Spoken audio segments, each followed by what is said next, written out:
Hi folks, I'm Alan Watt and this is Cutting Through the Matrix on May the 17th, 2015. Back in the 1990s, I said, reality ain't what it used to be.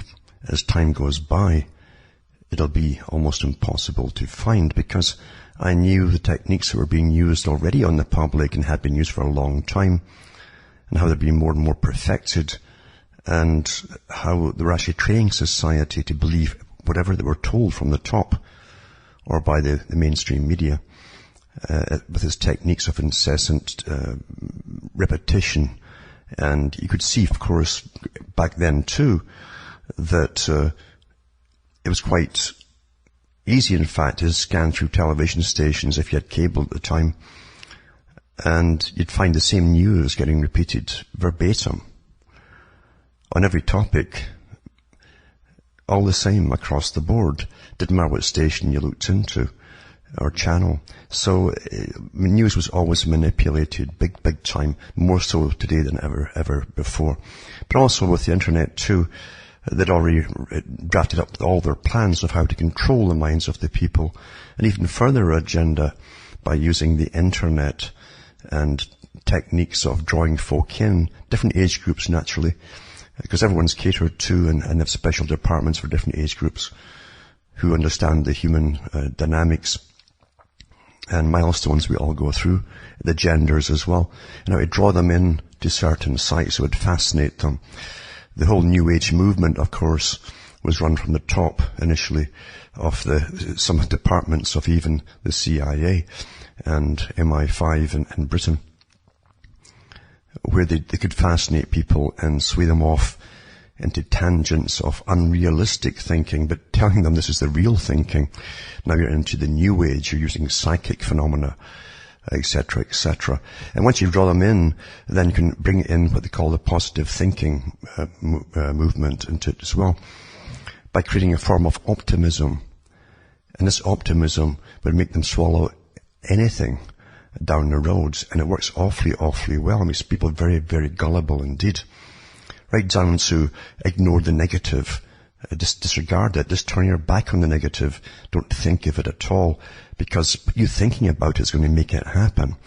What a fantastic tactic to make people not look anything that was nasty that was going on at the time or coming down the pike that would affect them all. It's a form of negating reality, completely negating reality, and warping the mind into a form of manipulation by other people at the top, because they always give you gurus to follow naturally. This is coupled by interviews of the gurus on television and great write-ups by the media to again create the star image for them, so they'll have lots of followers. And various top institutes were involved in this as well, because now so much money and training goes to training the people who study us like we're lab animals, very minutely too, and it works awfully well. What they don't know about you or society or even your cluster of friends, and why you even have those friends as a cluster, what you all have in common, all these things are so detailed in a sort of almost a microscopic fashion that it's astonishing. But again, they have all the money in the world, since they get it all from your taxes to study you in order to manipulate you. And so it becomes harder and harder to know what is true, what's worth following up and checking out, etc., etc. So you have to be very, very careful where information comes from, and even where it comes from when you think it's good sources, completely check it out. Because often too, people who think they're following things to expose things will be duped, unwittingly duped, into going along with the take on it, like anthropogenic global warming as man-made, it's your fault and all that kind of stuff. Technically it is man-made because they're spraying the skies and causing it, but that's a different story altogether. Everything's done for an agenda's purpose, to give control, again, to pre-selected world bodies as part of a long-term agenda, literally working over centuries. And we're going through a big part of it this century, because this is the 21st century, and the boys in their own writings down through the last century said that the 21st century would be the century of change, where they would try and get this whole global order and collectivist type society with all the resources owned and managed by top private corporations, that would really be the new form of governance, as I like to call it, across the whole world. And we're going through all the transformations today with all of what appears to the average person at the bottom, madness and chaos and so on. But it's not really that. It's very well managed, and don't believe it's all chaotic at all. That's the whole idea of order out of chaos. You create the appearance of chaos so people panic from different areas of fear of not having enough food, fear of not getting enough water, fear, because everything's monopolized today, including the water, by the way. And it's getting more monopolized till there's no private ownership of water at all. At the bottom level, just big corporations at the top. Same with your natural gas, food supplies, money and everything else. So that's the managed, perfected world that's going to bring in this order, you see, where there'll be peace, because you can't break the peace, since it'll be impossible to break the peace, since they'll know everything you're even thinking about eventually. They're almost there now, of course, with the fact that most folk chat all the time, text all the time, and everything goes through the airwaves in one form or another, and is collected and analysed and added to your personality profile on a daily basis. So that's how perfected it is. So no one escapes this. It doesn't matter, even the ones who have already acquiesced and said, I'm good, no one's going to bother me, no matter what they do, I'm going to go along with it, I won't cause any ripples. It's going to affect them all regardless whether they want to complain or not. And those who are trying to follow what's happening, of course, have to be attacked in other ways, many other ways. The easiest way to do it is just simply knock the economic base from under your feet, and that's you gone. There's many ways to get out of the running of giving out any kind of ideas or information or takes on anything. And as I've said before, this was already decided how to do all this, all planned out in warfare type strategy in detail before they gave you the internet. There's one thing about the boys at the top. When they make a move on the chessboard, they talk about the move long before they do it. They look at all the consequences that could be, repercussions of it, backlashes from it, what would the people do and so on, what would different segments of society do, etc. And they plan for it all before they make the first move. And every subsequent move goes through the same process of strategy. It's incredibly detailed because they don't want to lose control. It's quite natural. They don't want to lose control, and they make sure they will never lose control.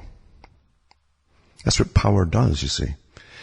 Power at the top, and this system we live in for a long time has been ruled by those who manage the money at the top. This con of money. And it's corrupt, and it's a total con, of course, with its constant borrowing by nations from private lenders, and then having to pay compound interest in your firstborn of every generation forever and ever and ever. That kind of con game, it's going on forever and ever. And it's never going to be changed because the boys at the top will never give away that power to anyone else. And most of all, you. Back in the 90s, you also saw the occasional miscellaneous article, such as information warfare is the big thing of the future. And like most little articles that are miscellaneous, they never give detailed ideas of what it's all about, even in the story itself, except that different disaffected groups would be using information technology in the future to try and subvert or alter the course of the plans of big governments and even globalism. It was discussed in a certain way, almost a legality, you might say, without giving the details of the whys or wherefores. This would all happen. And of course they knew they were going to give you this advanced internet system, and they already had the systems up back then to monitor to you from the very beginning. It was all done, folks. It's not new at all. As I say, why would you allow power to run away from you? It doesn't happen if you're in charge of the power structure. Now going back to 24th of February 2014, you can find the article. It was by Glenn Greenwald, who you've all heard in connection with Snowden and so on. But it's interesting, and it's just, again, a reiteration of what most of you probably already know. but it goes into some little bits of the surface of details, put it that way, how things happen in the surveillance technologies and so on. But it says here how covert agents infiltrate the internet to manipulate, deceive, and destroy reputations. And this is one of the many pressing stories that remains to be told from the Snowden archive, is how Western intelligence agencies are attempting. That's past tense. I mean, because it's all been done from the beginning, as I say. Counterintelligence and intelligence agencies is meant to destroy anything that comes out of value, or warp it off into aliens or something, to discredit whatever is being said about some specific thing. So the agencies are attempting to manipulate and control online discourse with extreme tactics of deception and reputation destruction. It's time to tell a chunk of the story, complete with the relevant documents. Over the last several weeks, I worked with the NBC News. This is Glenn Greenwald, to publish a series of articles about dirty trick tactics used by the GCHQs, that's the British headquarters for intelligence, so on. Previously secret unit JITRIG, which is a Joint Threat Research Intelligence Group. These were based on 4 classified GCHQ documents presented to the NSA and the other 3 partners in the English-speaking Five Eyes Alliance, where they share all data together, the 5 nations. We at the Intercept are publishing another new JITRIG document in full, entitled The Art of Deception Training for Online Covert Operations.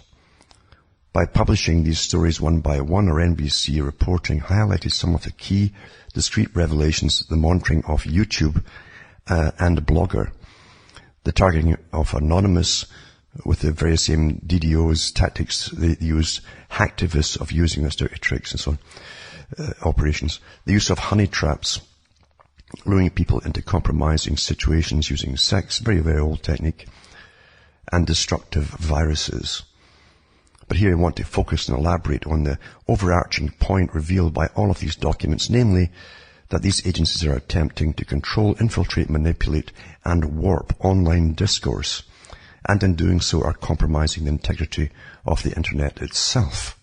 Among the core self-identified purposes of the JITRIG are 2 tactics. One is to inject all sorts of false material onto the internet in order to destroy the reputation of its targets. And 2, to use social sciences and other techniques to manipulate online discourse and activism to generate outcomes. It considers desirable to see how extremist these programs are. Just consider the tactics they boast of using to achieve those ends, such as false flag operations, posting material to the internet and falsely attributing it to someone else, fake victim blog posts pretending to be a victim of the individual whose reputation they want to destroy, and posting negative information on various forums. Here's one illustrative list of tactics from the latest GCHQ document we're publishing today. And it says, critically, the targets for this deceit and reputation destruction extend far beyond the customary roster of normal spycraft, hostile nations and their leaders, military agencies and intelligence services. In fact, a discussion of many of these techniques occurs in the context of using them in lieu of traditional law enforcement against people suspected but not charged or convicted of ordinary crimes, or, more broadly still, hacktivism, meaning those who use online protest activity for political ends. The title page of one of these documents reflects the agency's own awareness that it is pushing the boundaries by using cyber-offensive techniques against people who have nothing to do with terrorism or national security threats, and indeed centrally involves law enforcement agents who investigate ordinary crimes.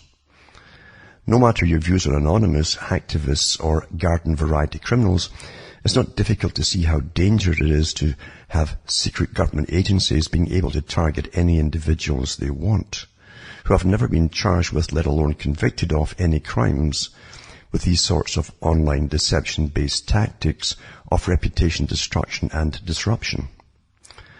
There's a strong argument to make, as Jay Lederman demonstrated in The Guardian, in the context of his PayPal 14 activist persecution, That's an article I put a link up to, that the denial of service tactics used by hacktivists result in, at most, trivial damage, far less than the cyber warfare tactics favoured by the US and the UK, and are far more akin to the type of political protest protected by the First Amendment.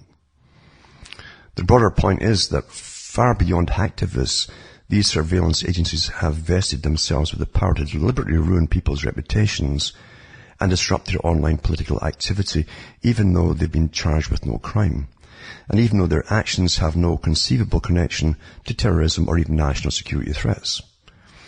As anonymous expert Gabriella Coleman of McGill University told me, targeting anonymous and hacktivists amounts to targeting citizens for expressing their political beliefs, resulting in the stifling of legitimate dissent. Pointing to the study she published, Professor Coleman vehemently contested the assertion that there's anything terrorist or violent in their actions. Government plans to monitor and influence internet communications and covertly infiltrate online communities in order to sow dissension and disseminate false information have long been a source of speculation. Actually, there was more, came out even prior to this, a lot I've read on the air over the years, to do with their sock puppets and all the rest of it too. You don't even know if you're communicating with a real person at times, and they're run by computers, some of them. Some of them even have little programs designed for you if they're after you, to lead you up the garden path, etc.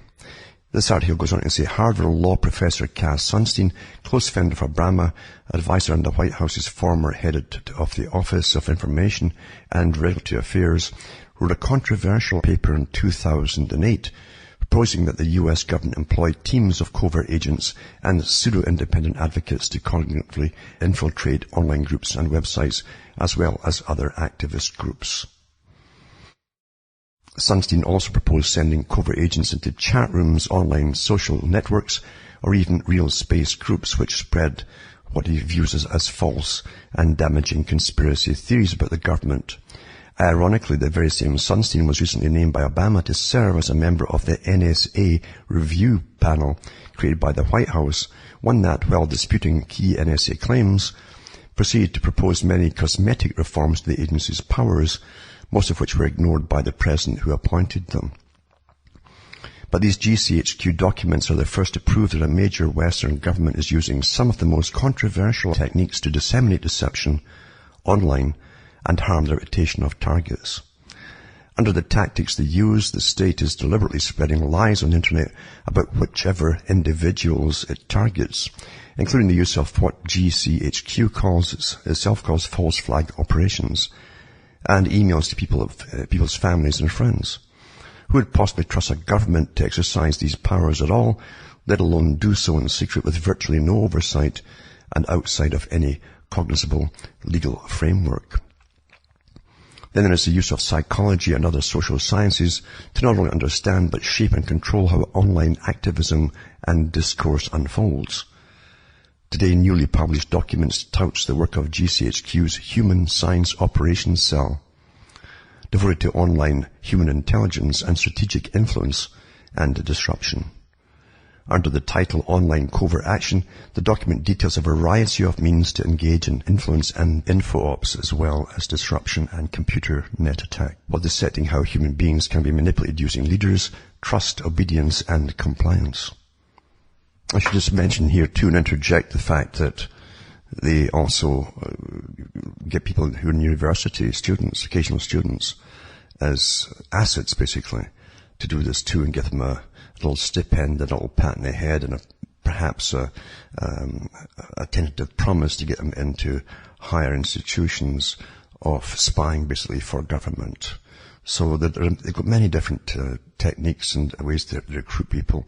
And they also have whole panels of professionals too set up in certain offices and so on.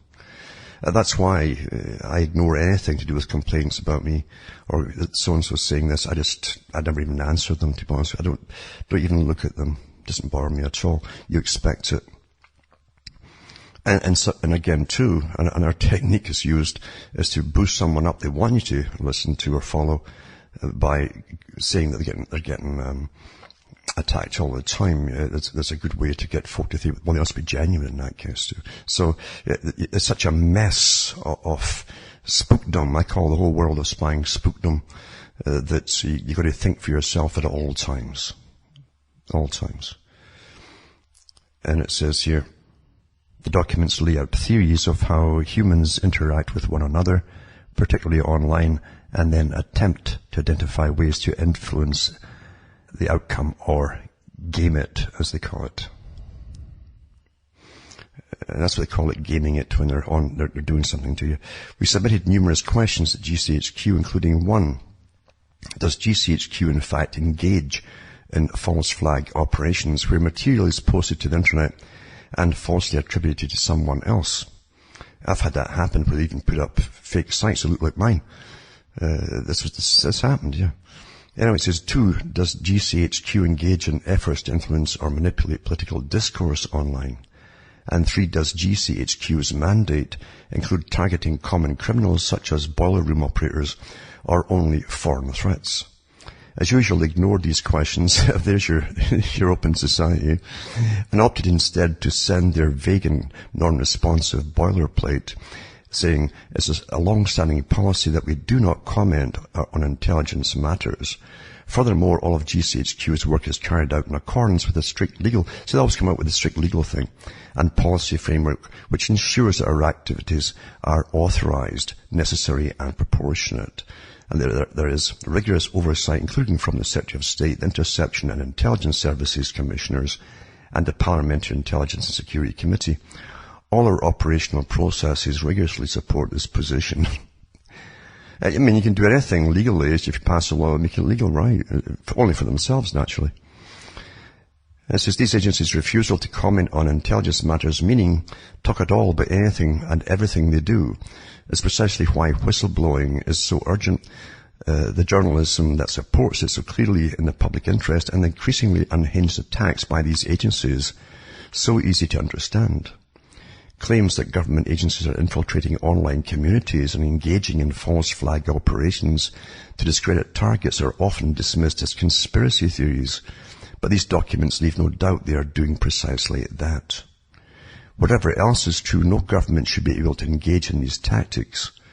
What justification is there for having government agencies target people who have been charged with no crime for reputation destruction, infiltrate online political communities, and develop techniques for manipulating online discourse?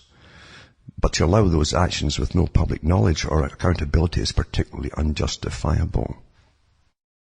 I'll just interject here and say, whenever a big propaganda pushes on to get you to join something, for instance, when they first brought out Facebook, things like that, and all the chat rooms as well, really pushed them, and oh, it's so great, everybody's doing it, to get you into it. That's to find out who is thinking. That's to find out who amongst you all is thinking a bit clearer and deeper and maybe higher than all the rest. The ones who could possibly be a problem down the road if they understand what they're talking about and have a good way of conveying it to other people. And now for a little change of topic. Remember, this is overall thing. Look at the whole big picture. It's control of everyone through every possible means possible, including what you're thinking and talking about and so on. Control of all the things you need to survive and live. Food, water, energy, everything. Bringing you into austerity, collectivist society worldwide. Run by the new feudal system, as Carroll Quigley said, who was an insider to the big organization that helps bring it all about, and even drafts up the amalgamation of the continents into conglomerates, basically, like the EU and the Union of the Americas, and the same things to happen in the Pacific Rim region as well. So they draft it up. Private clubs draft everything up. Cabals, you see. And it's one big mafia agency, and it's not run by Italians.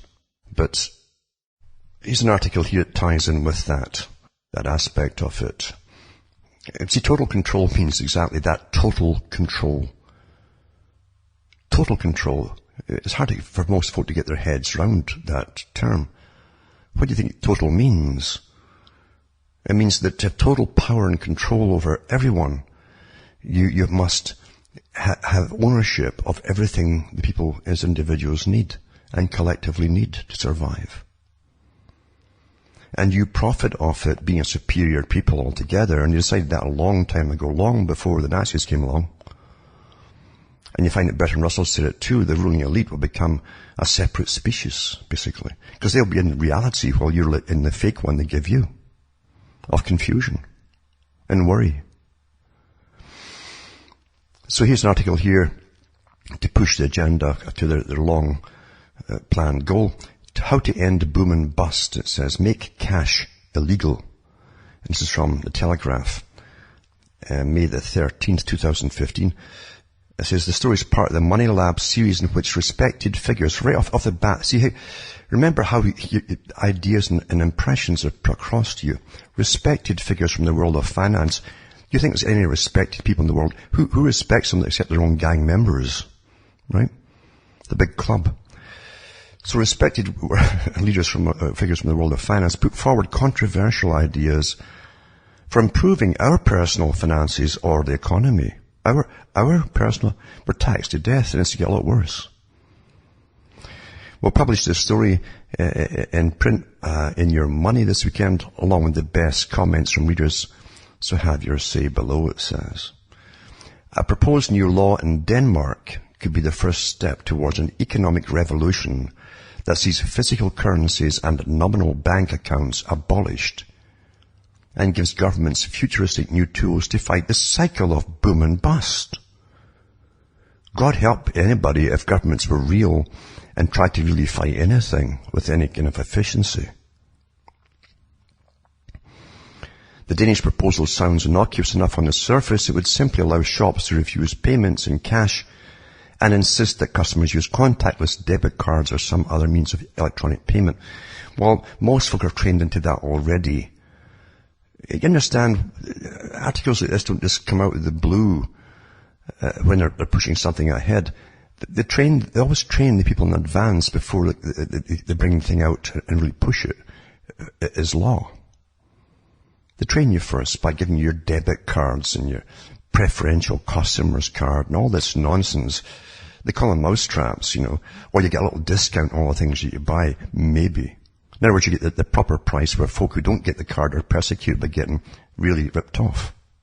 That's what it is. Officially, the aim is to ease administrative and financial burdens, such as the cost of hiring a security service to send cash to the bank, and as part of a program of reforms aimed at boosting growth. There is evidence that high cash usage in the economy acts as a drag. In other words, it's like everything else, your cars are made of plastic. Everything's meant to last a short amount of time before you buy new parts for it all or buy a new vehicle. They penny pinch at any possible corner to get the highest profit possible for the lowest cost outlay in making the product. This is the efficiency boom that started way long ago and got into all aspects of running economies and countries and workplaces and all the rest of it too, to get massive profit for the boys at the top. If they can get away with eventually making plastic nuts and bolts in your car, they'll do it. And they'll pass a law to say it's not their fault if they just bust off and you die in a crash. It says, but the move could be a key moment in the advent of cashless societies. And once all money exists only in bank accounts, monitored or even directly controlled by the government, the authorities will be able to encourage us to spend more when the economy slows or spend less when it's overheating. In other words, they're going to tax you if you put money in the bank. You get taxed on it to force you into spending it, basically, right? So you can buy their crummy products that are not meant to last very long. And it says here, this may all sound far-fetched, but the idea has been developed in some detail by a Norwegian academic called Trond Andersen. It says, in this futuristic world, all payments are made by contactless card, mobile phone apps, or other electronic means. And you've all been conditioned to all these methods already, you see. It says, while notes and coins are abolished, your current account will no longer be held with a bank, but with the government or the central bank. You feel better now. This planet is well over 100 years old. It's all working perfectly well. I've mentioned it many times from Russell's own writings. We helped set up this whole system step by step and how to condition the people to accept and accept and accept each stage of it. Mentioned that eventually you'll get credits given to you by a central power at the beginning of the week, starting at the same amount every week. And if you haven't spent it all by the end of the week, it disappears when the new money comes in. It's all credits. It's a token. Money is a token. Banks still exist and still lend money, but they get their funds from the central bank, not from depositors. Having everyone's account at a single central institution allows the authorities to either encourage or discourage people to spend. To boost spending, the bank imposes a negative interest rate on the money in everyone's accounts, in effect a tax on saving. Faced with seeing their money slowly confiscated, people are more likely to spend it on goods and services. When this change in behaviour takes place across the country, the economy gets a significant fillip, it says here. The recipient of cash responds in the same way and also spends. Money circulates more quickly, or as economists say, the velocity of money increases. Remember, money's an idea, an abstract idea.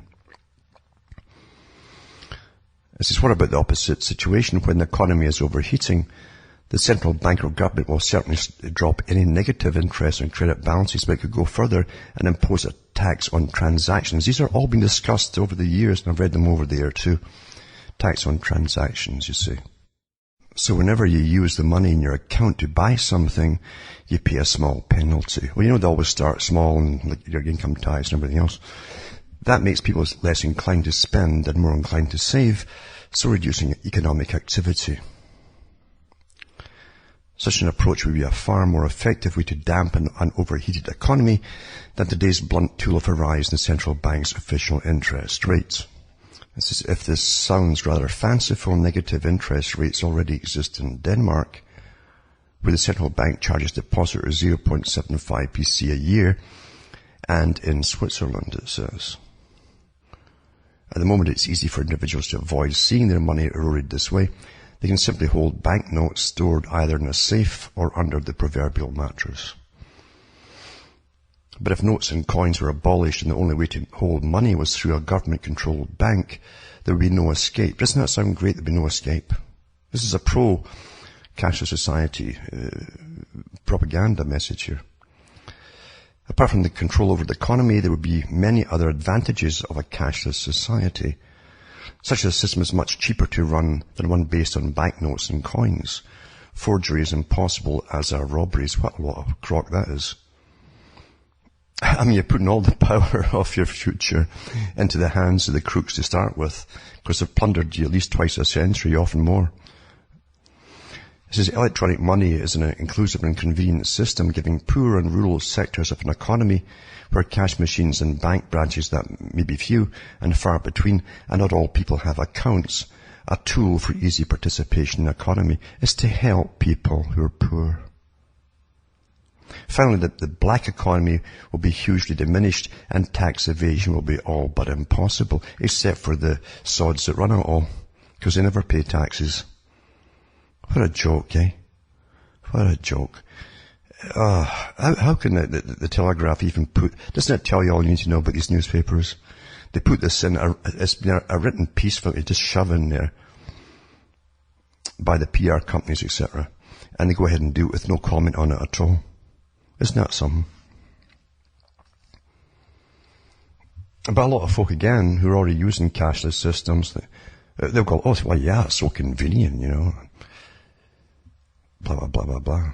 They're already happy slaves, All the different bills that they have get taken directly out of their bank account. Everyone's got their bank account numbers and everything else. And they think it's all perfectly safe. People forget that the oldest form of slavery was really, the most efficient form of slavery was brought in with money. Even when money was measured out and weighed before they made coinage, about 800 BC, they already had this idea of, look at the Bible about slavery and to do with debt slaves, you see. It's the easiest way to get folk into slavery. Get them to acquiesce, make this deal with me, and if you can't do this, it will take your life for so many years. And so you acquiesce to go into it if you fail to make your payments. That's slavery. And you got folk going into it, giving all that they have and their whole future into unknown people's hands, nothing to show for it in a tangible form. They can be taken from them at any time at all.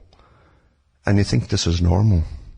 They're goners, those folk. They're just goners. In every aspect, they're goners. And just to show you how all these articles tie in, when they're all put out at the same time from two different sources, that you're going to get them. You're going to hear them on probably little bits and bytes from your news. And that will sink in little bits and bytes. You'll understand really nothing, but it's kind of familiar in a vague sort of way. And again, you acquiesce to it thinking it's sort of normal since you think it's always been there. You don't consciously think through things when you just get bits and bytes of information. It's a technique in itself. But this article here goes on to say, the federal government in Australia is planning a tax on bank deposits at the May budget in a move that will raise about $500 million a year, but which bankers warn could be passed on to customers. Well, naturally, everything's passed on to the customers. Sources have told AFR Weekend that the government is set to proceed with the bank's deposit insurance levy, first proposed by the former Labour government, to shore up revenue and to act as an alternative to forcing banks to hold extra capital as insurance against collapse. So in other words, the banks can carry on as usual, overextending themselves by giving out fake loans of money they don't have, just write out checks and that's it and put in your account. And that's okay, you see. So the same crooks get off with it again. But you're going to get penalised, you see, and they're going to start to taxing your bank deposit. Exactly as the guy said in the last article, that the idea is to tax you on your savings, to make you spend it in the economy. And when people are spending too much in the economy, then they stop it from heating up, as they say, by taxing your transactions. It's no coincidence all these articles come out at the same time from apparently are different sources. It's all, it's an offensive, you know, when the military strategy says we're having an offensive and you have this part over there going here and this part over there going there, this is an offensive on you. So it says, Tony Abbott has ruled out going after households in the May 12th budget following the negative reaction to the measure in the 2014 budget. So the bank tax is proposed by Labour ahead of the 2013 election, where a lost government would be 0.05% levy on every deposit of up to, so everything below is going to get taxed $250,000. It was scheduled to start on January the 1st, 2016, and budgeted to raise $733 million in its first 18 months of operation. The federal government is planning a tax on bank deposits in the May budget in a move that will raise all this. And it says here, the money would be put in a financial stability fund. Have you heard that before? And be used to protect depositors against the highly unlikely event it's happened all the time, of a bank collapse. But it's protecting the crooks. Yeah. In the meantime, the fund would also be used to offset gross debt. If the coalition adopts the same model as Labour, and if banks pass the levy on to customers, it would mean a term deposit currently paying 2.6% would pay 2.55%. The then coalition opposition originally criticised the idea, but then adopted it as an election promise, citing the budget emergency. It's amazing how every emergency is passed on to you, eh? Upon winning government, the coalition referred the proposal to David Murray's Financial System Inquiry, which recommended against the idea and suggested a different model. It says, as revealed by the Australian Financial Review on Friday, the banks are gearing up to fight the move. ANZ Chief Executive Mike Smith told AFR Weekend that with deposit rates where they're at the moment, why do you want to hit depositors again? Why do you think? What do you think austerity means? You're driving to austerity, folks. Well, you get plundered again. It says, why impose another tax on the savings of the elderly and retired? I don't understand this. It's not well thought out. Oh, believe me, it is well thought out. Everything is strategy. Asked about whether this would drive savers into riskier assets, Mr. Smith said, I think it would further encourage inappropriate behaviour. In tactics similar to those used by the Minerals Council of Australia when it fought the mining tax, the Australian Bankers Association released a report on Friday claiming a sector was already heavily taxed. It said that for reporting year 2014, taxes paid to all tiers of government by banks total of $13.7 billion, up from $11.9 billion a year before. Taxes include the corporate tax, new unrecoverable GST, payroll tax, policyholder tax, fringe benefit tax, land taxes and council rates and stamp duties. These are all taxes. Never mind all the fees as well, which are also taxes. They claim Australian banks already paid a higher effective tax rate than many of their OECD counterparts. And it says, and paid more tax in Australia out of the top 25 ASX 200 industries. Shadow Treasurer Chris Bowen, who announced the proposal when he was Treasurer, said the government had been hypocritical. They attacked this Labour measure, which was recommended by the Council of Financial Regulators, as a tax grab on individual bank accounts, he said.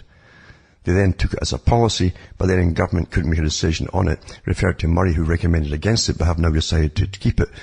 There's no difference, folks, in parties. They all get given the same mandate by their bosses, and it's not the public. It says, this botched process to get back to where Labour was in August 2013 shows how Treasurer Hockey had no idea when it comes to the economy and business certainty or leadership. They always put in the nonsense, absolute nonsense for public consumption of party bickering. Yeah. Anyway, Australian Bankers Association Chief Stephen Muchenberg said on Thursday that the bank bailout tax is likely to be passed through substantially or fully to depositors. So, nothing changes except the agenda goes ahead. Everywhere you look at the agenda goes ahead. So many facets to it, you see. But all work together. And now another coincidence. This time in Britain. And it says here, Tory MPs demand end to banker bashing.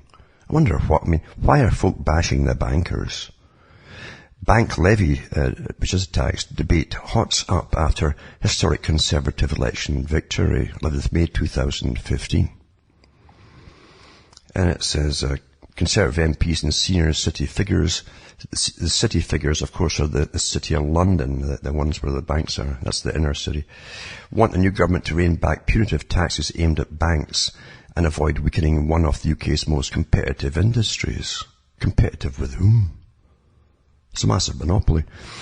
Shares in banks jumped on last week's unexpected election result.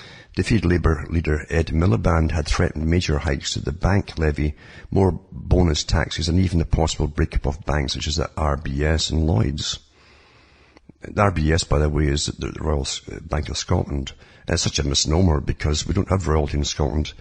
It's chartered by the British monarchy, and it's over 80% owned by the London government, but to bail it out. So RBS and Lloyds, it says, Chancellor George Osborne has not been a friend to bank in recent years. He introduced the bank levy and subsequently increased it 9 times. So this is what happens when they put a levy in on the banks, you see.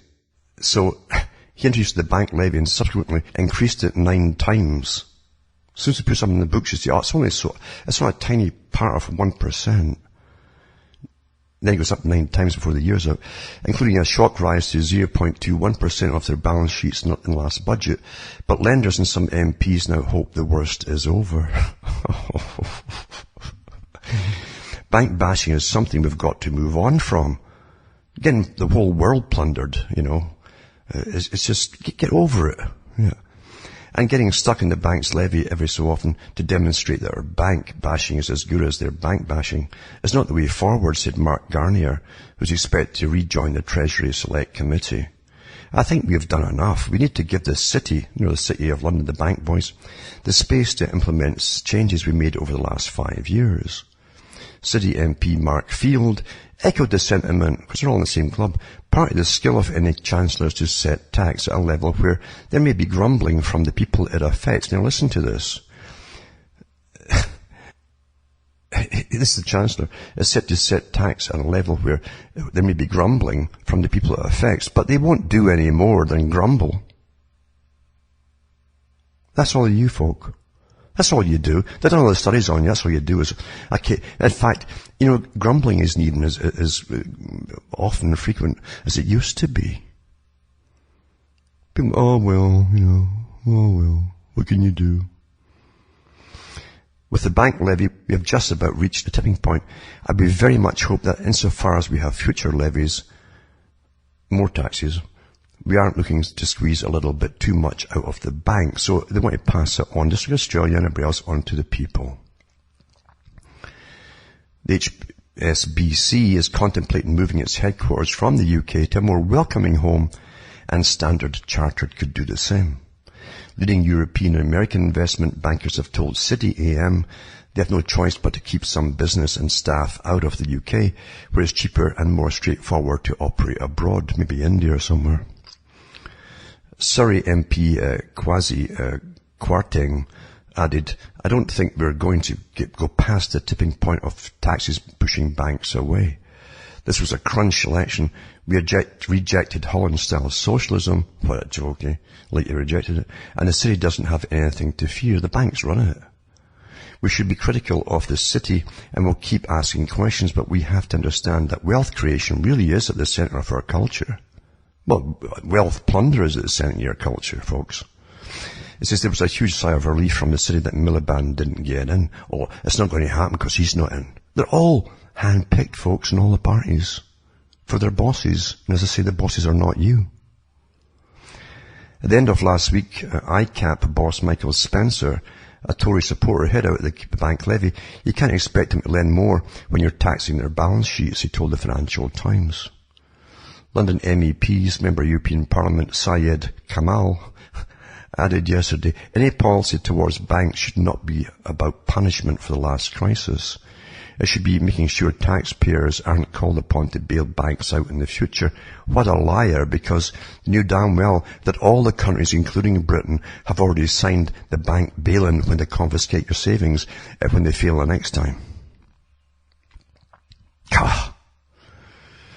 And Chris Cummings of the City UK said the Tories must look again at the levy, and so on and so on. You understand, they can't give you a straight truth on anything, folks. And especially the politicians that pretend to oppose this or oppose that. They're born liars, that's why they're picked. They'll do what their bosses tell them. That they're more psychopaths in politics and in certain other professions than anywhere else. And they love the power and the status, and nothing is immoral to them.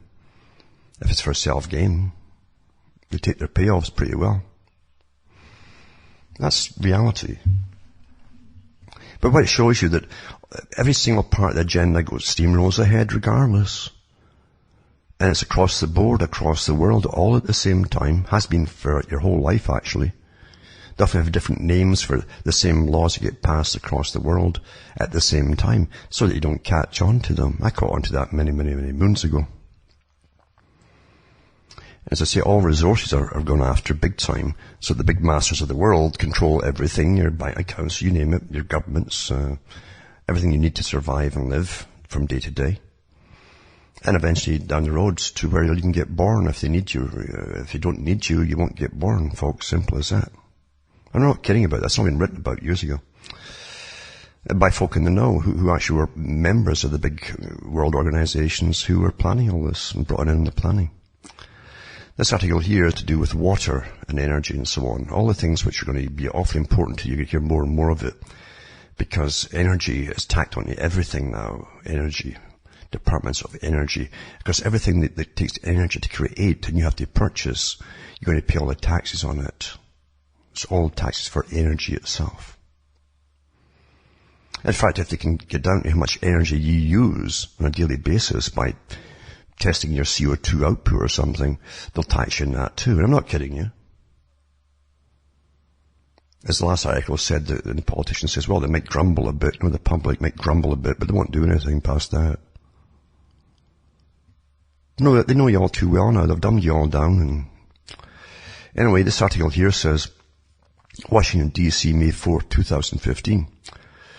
Congressman Kevin Cramer released the following statement after the U.S. House of Representatives passed the Energy and Water Appropriations Bill H.R. 2028, the fiscal year 2016 Energy and Water Appropriations Bill, which provides a total of $35.4 billion in discretionary funding for nuclear weapons activities. The Army Corps of Engineers, the Department of Energy, and related agencies. Related agencies is awfully important here, folks. A lot of related agencies are brand new ones you've never heard of yet, and they won't publish them yet to the public. It says the legislation includes $786,000 in Army Corps investigations feasibility money to study Red River Basin-wide flood protection solutions, and $16.684 million for Army Corps operation and maintenance funding for facilities in North Dakota, including Garrison Dam and Bald Hill Dam. Also includes $25 million for ND Bureau of Reclamation facilities, including Garrison Diversion Hart Butt Dam. The bill includes language to prevent the Army Corps of Engineers from spending any funds to implement what's called the Waters of the United States. I mentioned that years ago. WOTUS, W-O-T-U-S, rule. It would have drastically expanded the Environmental Protection Agency's and Army Corps of Engineers authority over bodies of water, including small ponds, creeks, ditches, and other occasionally wet areas, including those found on private property. It also was going to tax you on your runoff from your roof and everything else, folks. Now here's what the US is awfully good at this technique too. They're not as far gone as the British folk are, if you can find any British folk anymore. But it says here that he's a rebuttal to it, the extent, the good guy here. They always give you a good guy. While this provision only prevents implementing the WOTUS rule for the next fiscal year, I'm working with either members on a long-term solution to provide landowners and producers certainty the federal government will not have this expanded authority to control their private property. So there's the good guy, you see. He says, I expect to see this long-term solution on the House floor for a vote very soon. This administration's goal is to have jurisdiction over every puddle, or could-be puddle, on every farm in every state. This is a gross violation of private property rights. It's a breach of states' rights, and the American people will not tolerate it. I encourage my colleagues listened to the overwhelming number of their constituents who complained about WOTUS, and my hope is that Senate will pass this legislation and President Obama will sign it into law, said Cramer. You'll find, you understand, they know when you put something through. And when you get used to the idea of using a trial balloon and then scour the internet for your grumblings to see how best to implement it, and they generally implement it full strength during some other diversion in crisis. It says Congressman Cramer has consistently opposed the Waters of the States rule, as in called the administration and the EP to change course on numerous occasions, citing its devastating economic impact, substantial regulatory costs, bureaucratic barriers to economic growth, and severe negative impacts on farm, small business, commercial development, road construction, and energy production, as well as the fact that waters are to be governed by states and not the federal government. And believe you me, by saying the states, folks, they've already got all these interstate organizations, private organizations, passing their own little rules by their little clubs when they can't get through federally too. And they don't have to even do it in the States, solely in the States. They can also have US states combined with Canadian provinces. It's the same thing, a state is a province, and vice versa. And they've already made deals over this too. So they always get what they want at the top. Always. I have never seen anything where they haven't got what they wanted. As he says, in 2014, Cramer released a highly detailed map of North Dakota developed in secret. This is your open society again. Developed in secret by the Environmental Protection Agency, likely for the purpose of expanding its regulation of water features. Investigations by the House Committee on Science, Space and Technology, of which Cramer was a member in 2014, revealed the EPA has assembled detailed maps of all waters and wetlands in every state with no intention of releasing them to the public. It always amazes me how Americans keep saying that they're free, because the propaganda keeps telling them they're free. But all the evidence is to the contrary when you look at everything that's been happening over a long period of time. And this article goes on to give you other parts of the legislation and so on. The usual kind of stuff. you understand, you have no real, you see, we're just going along a pre-planned agenda, a script. I always say we're living a script. Everything is scripted. And this year, this is going to get implemented, and that's going to get implemented. And the following year, this is going to get implemented. You're living a big business plan, a script. You know, the only reason I read news at all is to look after I look for the relevant parts of the main agenda. That's all you have to know. And don't lose track of them. All the other stuff is kind of backscatter and so on. Don't lose track of them, because that's where everything happens, and happens through one big world organization that set up the Bank for International Settlements. It set up the GATT Treaty, the World Trade Organization, all these things. And they run all your environmental groups and all the rest of it too at the top for all your protocols that they set and pass in a law to save the planet, etc., which always passes power into big international corporations' hands. So, and again, monopolies, until there's one massive world monopoly. Technically, you already have that if you found the same shareholders run the majority shares in all the top corporations of the planet. It's one big club. We're almost along for the ride in a sense, but we are the only source of wealth is through labor itself of all kinds. And remember, the United Nations itself, another front organization to bring in this structure, to help bring it all together. The United Nations said a good world citizen is a good producer and consumer. That's how they define you. You're not as a person, that's what you are. So we're really, as I say, along for the ride to an extent. And news is just a method of confusing you, acclimating you to certain terms, so that it seems like it's always been there and it must be normal, by bits and bytes of info that sinks into your head along the way. Now remember too, for those newcomers, you can get the books and discs I have at cuttingthroughthematrix.com website. And the order forms and so on are in there too, how to get them. And I'm presently working through a lot of different hassles, but I'm trying to get all these books done. It's not just one book, and get them released too. So look into the website cuttingthroughthematrix.com as often as you can, and make good use of all the archives that are there. That goes back years and years. Lots of information outlining the old agenda and going through it every day sometimes, and then year by year, of what's happening, to show you that what you think of as freedom or democracy doesn't exist, and how your reality is completely managed from birth to death by thousands and thousands and thousands and thousands of experts, as they call it,